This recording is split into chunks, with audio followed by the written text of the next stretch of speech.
Hey everyone, this is Chuck Marone from Strong Towns. I'm going to talk a little bit about politics now. And I get asked this question a lot, right? Is Strong Towns conservative? Is Strong Towns liberal? Where do you fit on this spectrum? And I find it a very kind of disorienting kind of question. It's not how I think about things. And it's not how we as an organization think about things, right?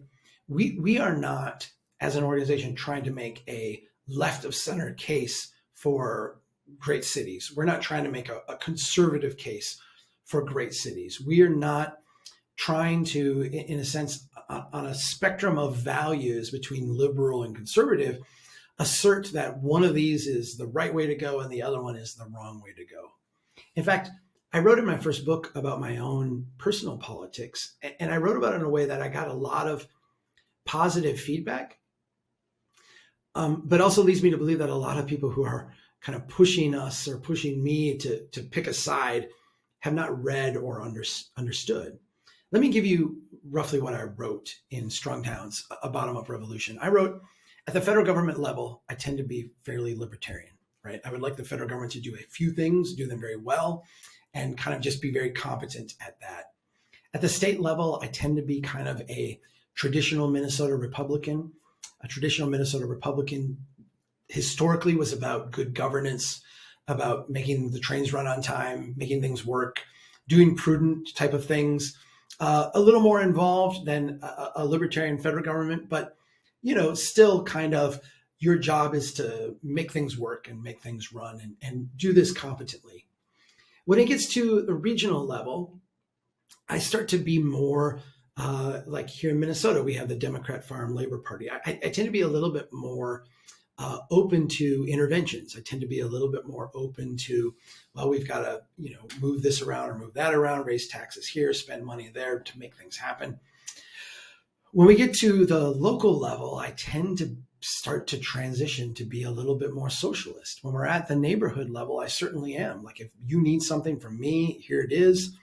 I kind of hope that you would do the same in return at some point. But it's very, communal. When we get to the family level, I'm essentially a communist, right? Like I don't expect my children to work for their food. I wouldn't deny them something because they're not contributing to the whole, right? Whatever they need, they get. We're a family. We work together, each according to its needs and each, according to their means, right? This is the way I work at a family level. And so within that spectrum, like where is Strong Towns? Is it left or is it right? It's neither. I'm going to give you a little bit from a fellow named Blake Pegankopf, who's written about political structures. And he's included Strong Towns in his writing because he's inspired by our movement. And he said, instead of thinking about politics on a left-right value spectrum, we have to also consider politics in an up-down power spectrum. There is a pole around centralizing, and there's a pole around decentralizing. And Strong Towns lies on the decentralizing pole, lies kind of at the bottom of that spectrum, right? Not only do we lie at the bottom of that spectrum, but we place an emphasis on that power spectrum. We tend to oppose people who are left of center and people who are right of center who are trying to centralize. And we tend to support efforts that come from left of center and efforts that come from right of center to decentralize power.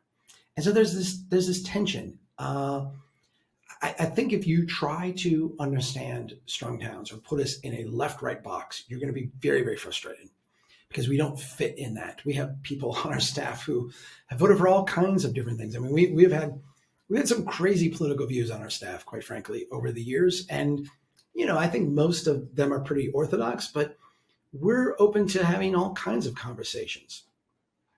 What we do tend to all agree on, and there are gradations of this to be sure, but on most things, what we agree on is some form of subsidiarity. The idea that we need local communities to have more power, more control, more ability to do things, more flexibility, more tools in the toolbox.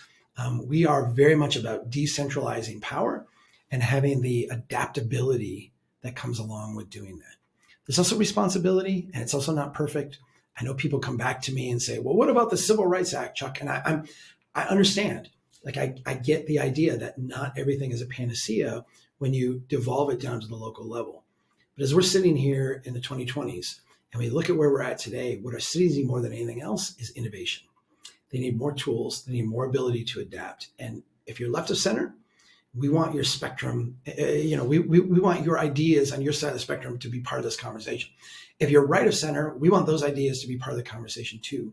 There's a yin and a yang that happens at the local level that is so important to tap into.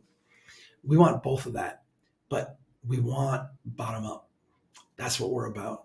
That's where our politics sit, if you're trying to understand strong towns.